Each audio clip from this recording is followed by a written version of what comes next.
Hello, welcome to week 24. Today I thought about talking about human, what we are doing here.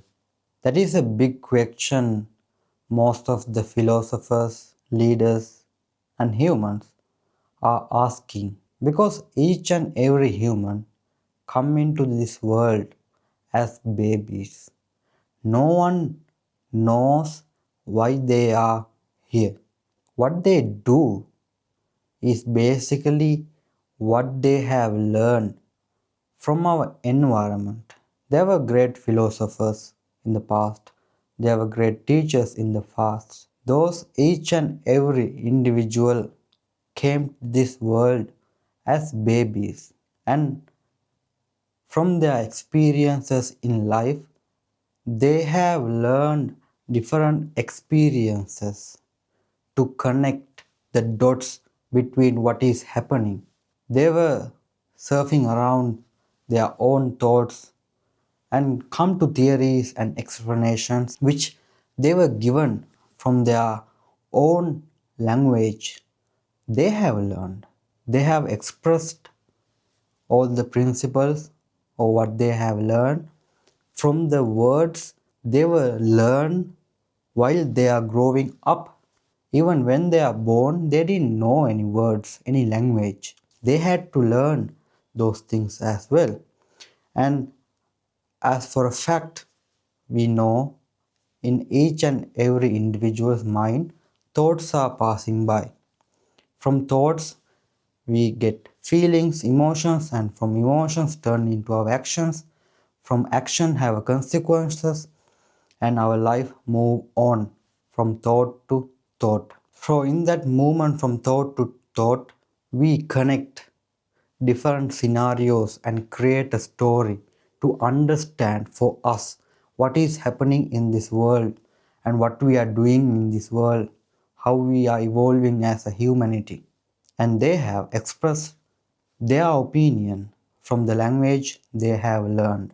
But still, even though there are so much great education, principles, philosophies in the world, currently right now, the world is in chaos. The world is divided. People are divided into so many categories, and when they are divided, it's easy for them to hate for someone for some reason giving an excuse. But as for a fact that each and every individual came to this world without knowing anything, and everything they are fighting for or divided for is some identity, some word they have created and they have established in their mind. That division is solely created in their minds. So when humans come into this world, our first 18-20 years for most of the people, they don't have to earn something. They just live with their parents, they get education or they learn something and they grow up. And when they come to an adult life after school, they have to think about what they should do. Now I am out of school, and what should I do? How do I live in this society? And each and every human may take action based on the choices they have at the given moment. I met an Australian guy who were in the army, who were training. I asked him, what made you want to join the army? Simply he said the options he had was to join the army or to do a trade course. So at that moment he chose that being in the military is much more beneficial for his future because it gives good salary, good stability. So he thought that is the best way to pursue his life to survive on this earth. And when someone joins the army, for example, what they are going through, they are going through so much training, so much discipline. They were given the stories over and over again. So what happens? a story repeated in a mind over and over again, it becomes the truth. They become loyal for the people who are training them, who are funding them, who they are bound to protect. And no matter what they do, they are bound to protect because the stories are repeated in their mind over and over again. So basically, each and every human, at least after 20 years, they have to find their own way of survival. Why? They have to make money in this current society. When you have money, you can get food and shelter, and you can pay your bills, you can buy a car, you can travel. You get the freedom to live on this earth with the help of money. So, at a given time, anyone make a choice to make the maximum amount of money without getting caught in an illegal way. So there is a law, and if you know, if you are not getting caught in the law, you are persuaded to choose that option to make the maximum amount of money, so you know you have a stability in the future. You know from that money you can survive for some time, and humans are bound to survive. But each and every one individually make a decision in order to protect themselves and protect their family, means the people around them. But for a fact that we know there are 8 billion humans on this earth, just like you and me. Each and every human want to survive on this earth.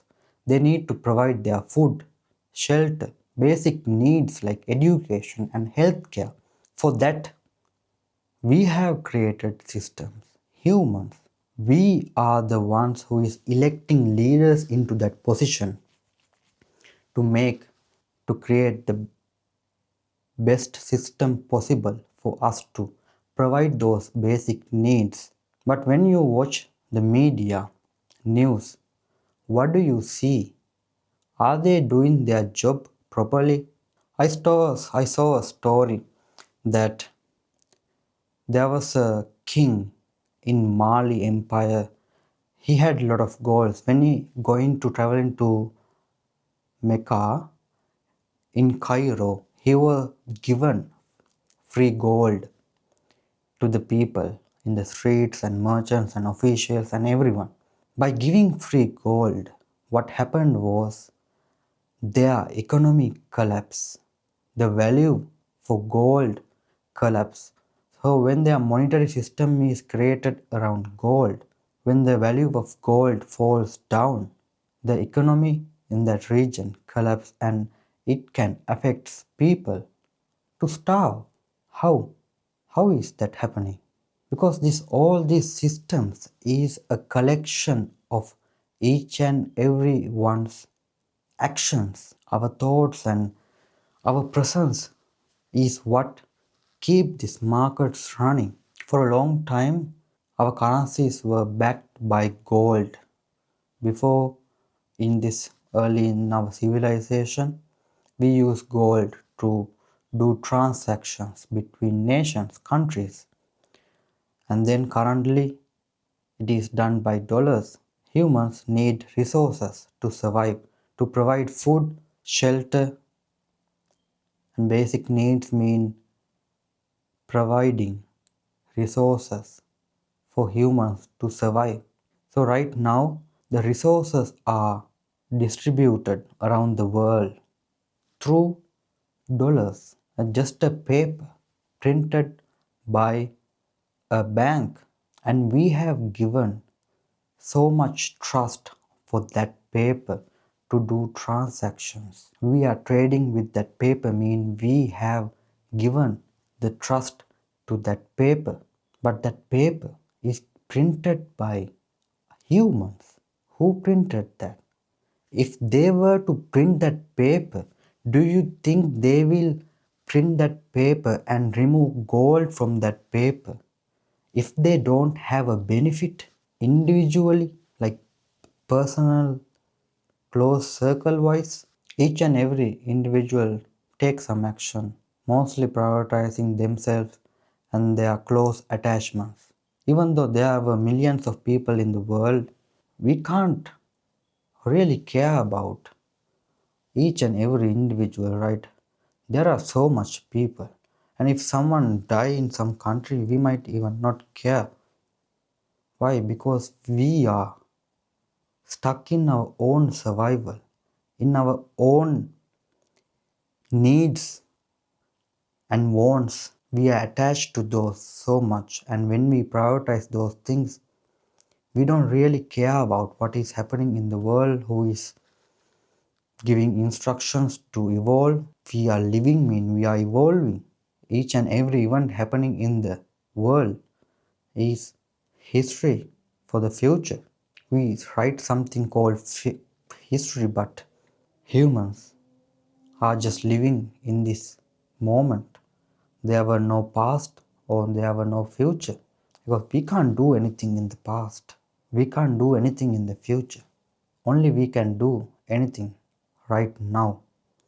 And right now, when you feel hungry, you want to eat something. When you feel sleepy, you want to sleep. So you need a safe place to sleep. When you want to get a job, you want to get education. You need money for that. For everything you have to survive, is you have to pay for. But even if you do a full-time job sometime, you can't survive in that society. So that means there should be a problem in that. There should be some error in the currency, the flowing of money around us. In each and every civilization, there was something backed to do trading, to do transactions. People kept trust on that to do those transactions. And right now we have kept our trust on a paper. Even if you trade at stock market, you know, if you trade just $1,000 and there's always a wealthy man trading billions, what if he sold those billions in a moment? What will happen to your thousand that you have traded? It will vanish in a second. So who gets that money? Still, the man at the top gets that money. And right now, even I saw that the CEO of BlackRock have said they're gonna use the pensions and the super money to build data centers. And the US government also given permission to use those funds. So how about your security?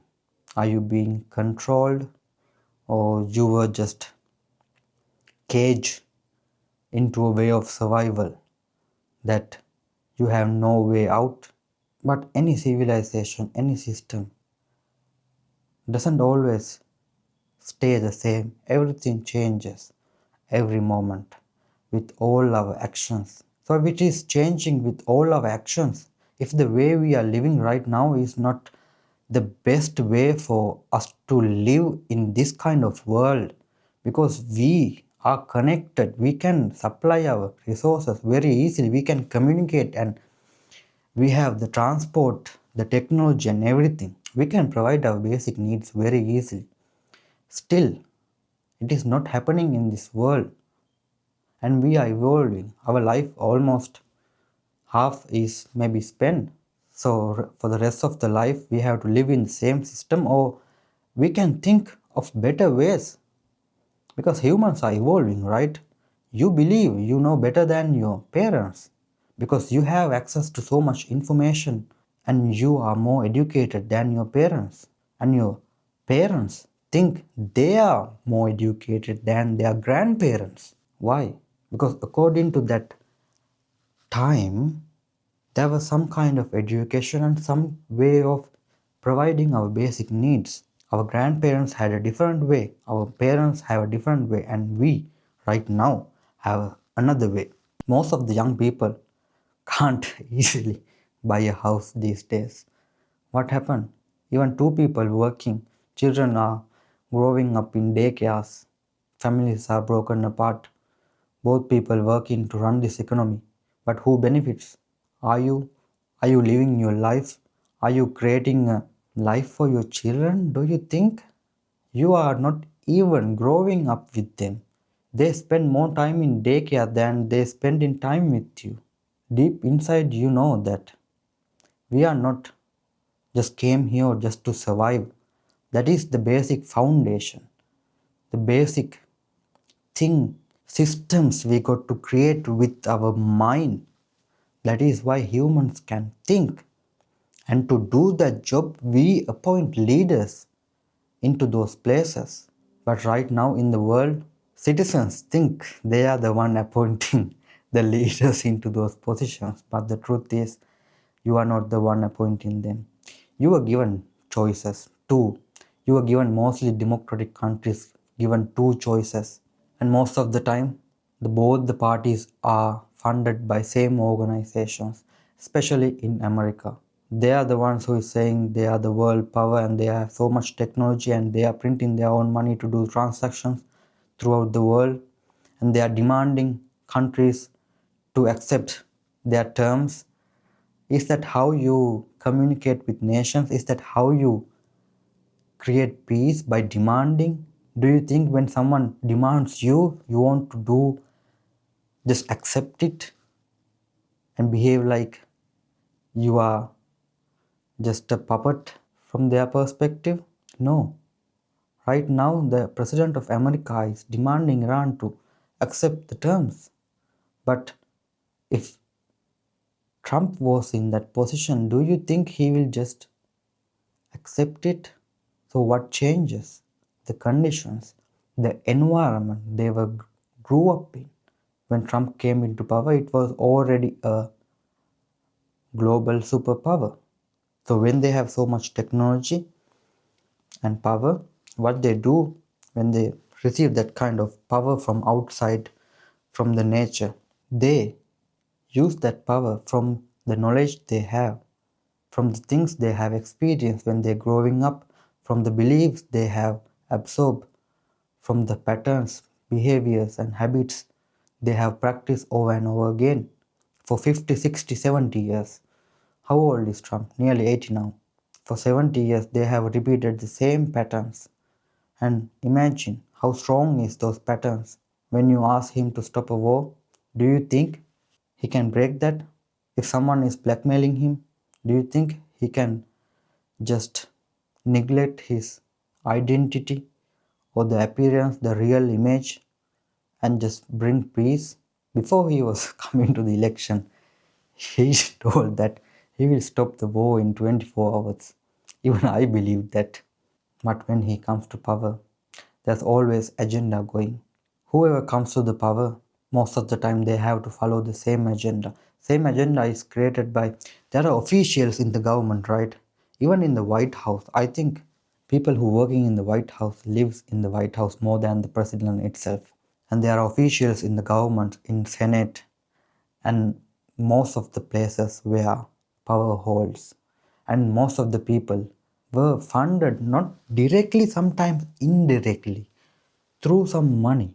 Right? When some human gets money, you know that from that money you can survive, your family can live safely, your family have the best education, best luxury, best everything. So when you have that money, you don't want to lose that, right? So someone or some organization who gave that money, if they ask for a favor next time, maybe to stand up at this UN assembly, talk for us, this is our vision. So when someone given you money, you create a generosity from them. And when you have dinner, when you build a relationship with them, their visions joining, combining. And when you have given money, they have an upper hand that is psychologically created. And then that person or organization asks you a favor, you create a urge inside you to return the favor. That is human nature. That is how we have survived through civilizations, by sharing, not just by taking, by giving as well. And right now, the same system is rigged into a monetary way, a paper that is printed, from thin air, and most of our data and everything owned by few companies, few investing companies. And even recently, Netanyahu was also saying that they were not just a regional power, now they are becoming a global power. And he was saying that he want to expand the occupation in Palestine for 60% to 70%. He was want to go 10 by 10, 10% every time. He want to go slowly because you can't just eliminate all the people at once and put another few million people in there. It happens slowly, just like Israel was created slowly by Balfour Declaration. They were first given a land, and from that land they bring people to settle, to do farming and create technology. Slowly it expands, and Israel was created in 1948. It doesn't happen in one night. There should be more people, more technology to be a power in the region. And even there were attacks as soon as they were created by, they resisted somehow. How? Because they had the technology, money at that time within themselves. They have built it, and then they declared it is as a country. And now they are slowly expanding to Gaza and now into Lebanon. Why? Why you have to demolish everything by saying they are a terrorist? Don't you think that is a silly excuse that they give to the media, and especially media? When humans are born, I told you that we knew nothing, right?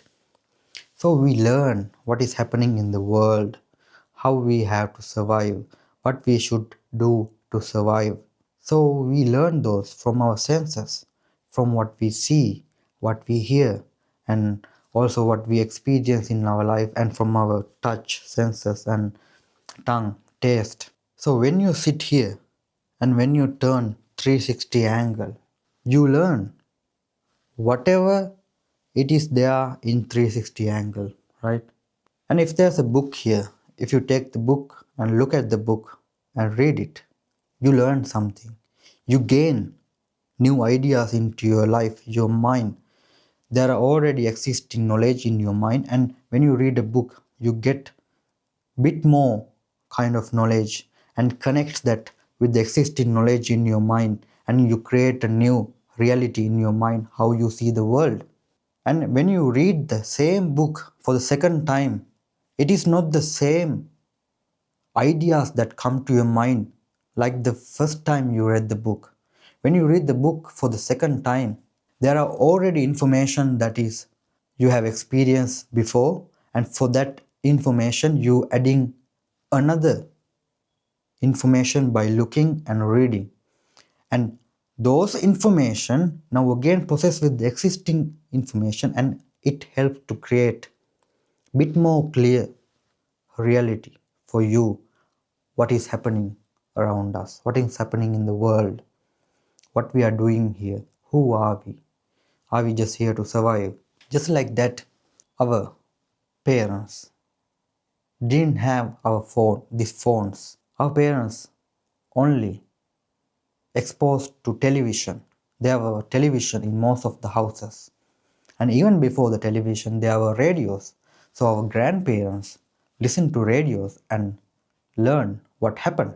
So they only knew what is happening in their basic surrounding, and there were newspapers. They read the newspapers and learned what is happening in the country, who is ruling the country, what kind of changes they are doing to the country to make our survival easy. So when we are growing up, we had television, right? From television, what happens to our mind? What happens to our perception? What happens to our reality? When there's a TV and when someone is saying, this country has attacked that country, what we feel, the country who is attacked, we feel bad, right? And even then, this country is attacking that country, and they can be good and they can do a good thing. That is how the people see the message. Let's say there are some medias always change the narration, create the narration. They have lawyers. There are laws how they can create news and publish. So they have lawyers to check whether this is legal or illegal. What is and when you watch the same news, right? They are saying what is happening in the world, what is happening in the country, who is doing who is doing the good thing, who is doing the bad thing. They are the one telling you. But do you know really who owns that media company? Whose influence having to that media company? We see just a presenter in front, but the news that he is presenting, from who it came from, what is their opinion, what is their beliefs, what kind of narration they want to create in their mind.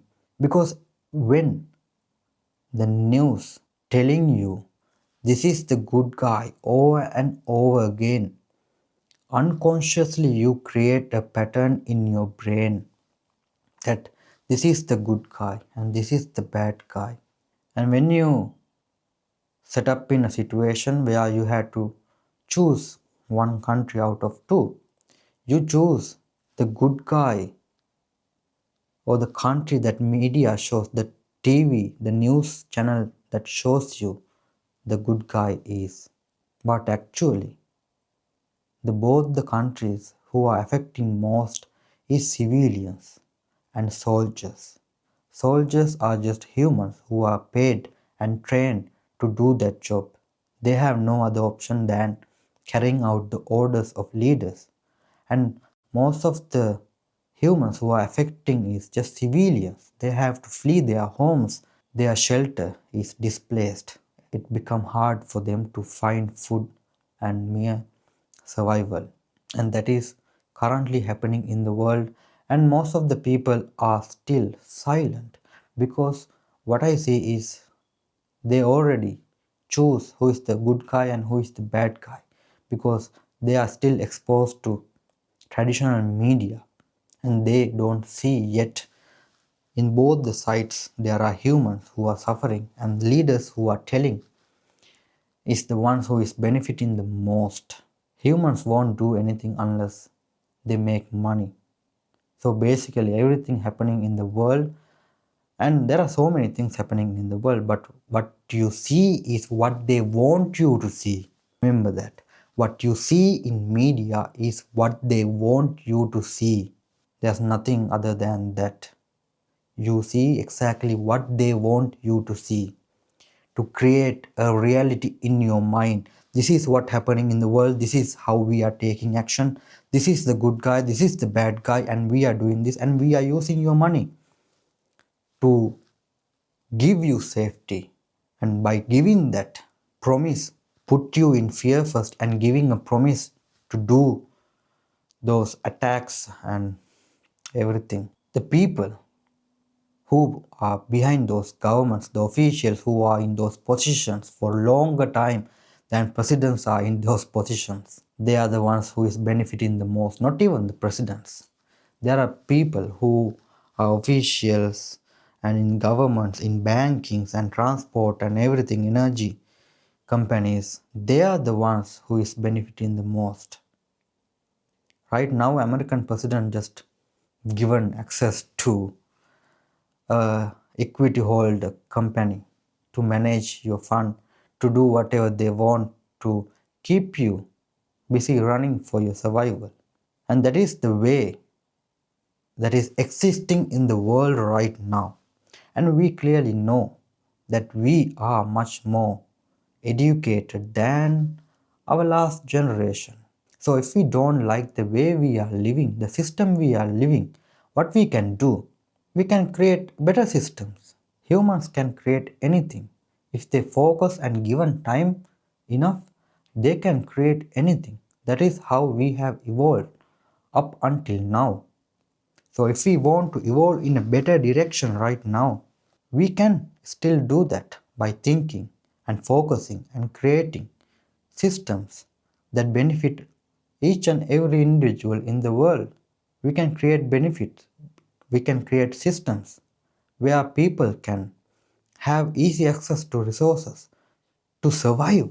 And after you survive, then humans have time and the relaxation to think, what are we really doing in this life?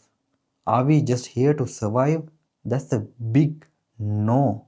When you have survived first, when you are able to provide your basic needs easily first, then you have time to explore the philosophies that were given by great teachers from the past. They have clearly said what to do, what we can do, how we can thrive in this world, how we can become peace in this world. Because humans are fighting for their attachments. What they believe is theirs. They feel ownership to things that is really not something real. Even these cameras, everything what we see is made up of tiny, tiny atoms, nucleus, small energies, always changing. Everything we see is not real in the sense that it is not the same way every day. When it changes, when we want those things the same exact way, we react because we have built an attachment towards those imaginary things. Our house or car or our title, our beliefs are imaginary things. But we have practiced and repeated the belief that those are real, and it has become real in our mind. When something happened to any of those, when those things change over time, we can't accept that change, and that is why we react. When humans understand that, when humans study about their own mind, the own mechanism in their body, they will learn something different. Right now, each and every human are born without knowing anything, and they grow into adult, and they decline again, and they die. Means each and every human, no matter what, you got to suffer. Somewhere in life, we all have suffered. Why we have suffering? There should be a reason, and those reasons and the way of overcoming those suffering is beautifully explained in Buddhism, the philosophy of Gautama Buddha. And yesterday was Vesak Poya Day, a day which he was enlightened, became Buddha. If we are energies just creating and destroying, as a collection, it is energy. We are here is energy, and energy cannot be created or destroyed. When that energy get a human body on this earth, the things we do create a consequences. Like action has a reaction, every cause has a effect.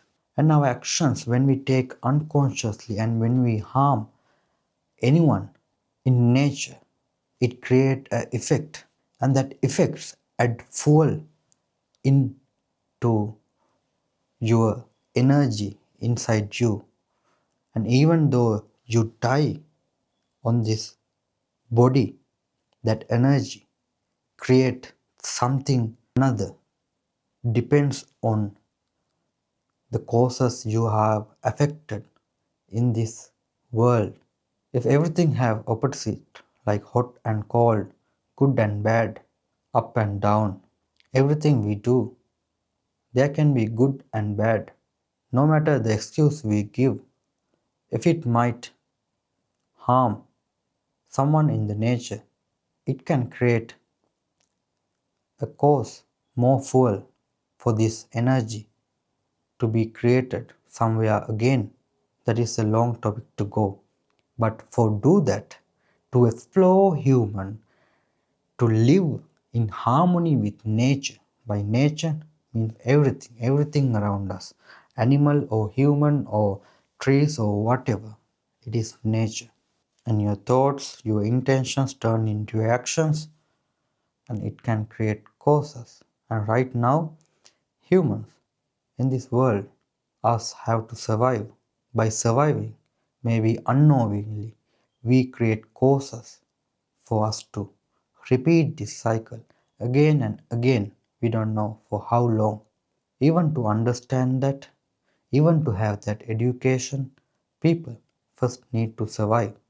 To need to survive, leaders are the ones who is deciding how we are evolving, how we are surviving right now. And when they can't think about millions of people, if they are only focusing about their survival, citizens will never get the system that they deserve to survive in this world. So for that, we need to create leaders. If we don't create leaders, leaders will be created from the existing system. So if you like the leaders created by the existing system, you don't have to do anything. But if you don't like the leaders who are created from the existing system, then we have to think what kind of leaders we need. What kind of leaders can prioritize millions of people and think and focus and create better systems for them.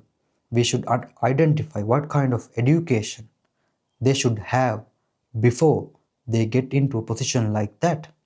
And when we made mandatory that kind of education for leaders to have, they have to study that, they have to go through that, they have to go through themselves first, they have to understand about how their mind works, how they take action, how their thoughts are driving them. Then they can consciously think and focus about millions of people and create the best systems, best possible in that moment for people to survive, provide their basic needs easily. Right now, most countries are democratic. Citizens have the power to choose who run the country. So citizens have the choice to ask a qualification from your leader to be in that position. And when millions of people asking the same thing again and again, they have to supply for the demand. And when that happens, there will be much better ways for us to survive on this earth. And after that, we can think about what we have to do on this earth together. Thank you.